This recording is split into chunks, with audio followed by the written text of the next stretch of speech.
വിശുദ്ധ മത്തായി എഴുതിയ 16-ാം അധ്യായം. ഫരിസേയരും സദുക്കായരും യേശുവിനെ പരീക്ഷിക്കാൻ വന്നു. തങ്ങൾക്ക് സ്വർഗത്തിൽ നിന്നൊരടയാളം നൽകണമെന്ന് അവർ അവനോട് ആവശ്യപ്പെട്ടു. അവൻ പ്രതിവചിച്ചു, വൈകുന്നേരം നിങ്ങൾ പറയുന്നു ആകാശം ചെമന്നിരിക്കുന്നു, കാലാവസ്ഥ പ്രസന്നമായിരിക്കും. രാവിലെ നിങ്ങൾ പറയുന്നു ആകാശം ചെമന്നു മൂടിയിരിക്കുന്നു, ഇന്ന് കാറ്റും കോളും ഉണ്ടാകും. ആകാശത്തിൻ്റെ ഭാവഭേദങ്ങൾ തിരിച്ചറിയാൻ നിങ്ങൾക്ക് കഴിയുന്നു, എന്നാൽ കാലത്തിൻ്റെ അടയാളങ്ങൾ തിരിച്ചറിയാൻ നിങ്ങൾക്ക് കഴിയുകയില്ലേ? ദുഷിച്ചതും അവിശ്വസ്തവുമായ തലമുറ അടയാളം അന്വേഷിക്കുന്നു. യോനായുടെ അടയാളമല്ലാതെ മറ്റൊരു അടയാളവും അതിന് നൽകപ്പെടുകയില്ല. അനന്തരം അവൻ അവരെ വിട്ടുപോയി.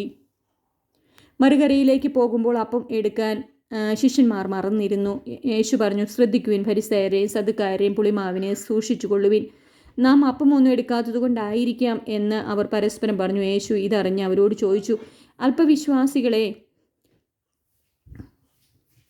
അപ്പമില്ലാത്തതിനെ പറ്റി നിങ്ങൾ പരസ്പരം സംസാരിക്കുന്നത് എന്ത്?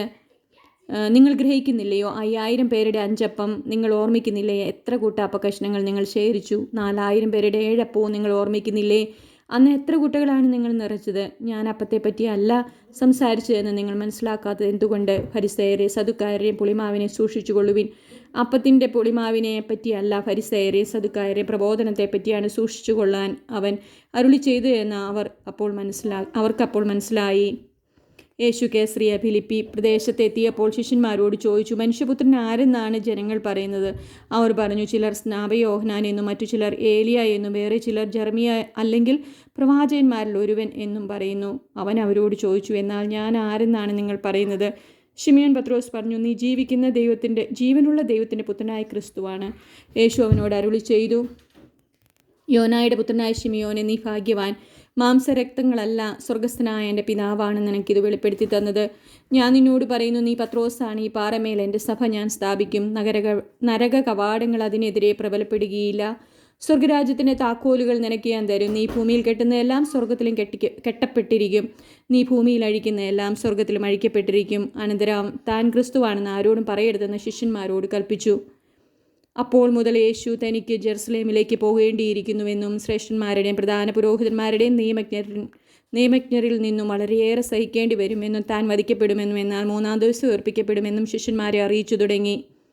പത്രോസ് അവനെ മാറ്റി നിർത്തി തടസ്സം പറയാൻ തുടങ്ങി. ദൈവം കനിയട്ടെ, കർത്താവേ, ഇതൊരിക്കലും നിനക്ക് സംഭവിക്കാതിരിക്കട്ടെ. യേശു തിരിഞ്ഞ് പത്രോസിനോട് പറഞ്ഞു, സാത്താനെ, എൻ്റെ മുൻപിൽ നിന്ന് പോകൂ. നീ എനിക്ക് പ്രതിബന്ധമാണ്. നിന്റെ ചിന്ത ദൈവികമല്ല, മാനുഷികമാണ്. യേശു ശിഷ്യന്മാരോട് അരുളി ചെയ്തു, ആരെങ്കിലും എന്നെ അനുഗമിക്കാൻ ആഗ്രഹിക്കുന്നുവെങ്കിൽ അവൻ തന്നെ പരിത്യജിച്ച് തൻ്റെ കുരിശുമെടുത്ത് എന്നെ അനുഗമിക്കട്ടെ. സ്വന്തം ജീവൻ രക്ഷിക്കുവാൻ ആഗ്രഹിക്കുന്നവൻ അത് നഷ്ടപ്പെടുത്തും. എന്നാൽ ആരെങ്കിലും എനിക്ക് വേണ്ടി സ്വജീവൻ നഷ്ടപ്പെടുത്തിയാൽ അവനത് കണ്ടെത്തും. ഒരുവൻ ലോകം മുഴുവൻ നേടിയാലും സ്വന്തം ആത്മാവിനെ നഷ്ടപ്പെടുത്തിയാൽ അവൻ എന്ത് പ്രയോജനം? ഒരുവൻ സ്വന്തം ആത്മാവിന് പകരമായി എന്തു കൊടുക്കും? മനുഷ്യപുത്രൻ സ്വപിതാവിൻ്റെ മഹത്വത്തിൽ തൻ്റെ ദൂതന്മാരോടുത്ത് വരാനിരിക്കുന്നു. അപ്പോൾ അവൻ ഓരോരുത്തർക്കും താങ്കളുടെ പ്രവൃത്തികൾക്കനുസരിച്ച് പ്രതിഫലം നൽകും. മനുഷ്യപുത്രൻ തൻ്റെ രാജ്യത്തിൽ വരുന്നത് ദർശിക്കുന്നതിന് മുമ്പ് ഇവിടെ നിൽക്കുന്നവരിൽ ചിലർ മരിക്കുകയില്ലെന്ന് സത്യമായി ഞാൻ നിങ്ങളോട് പറയുന്നു.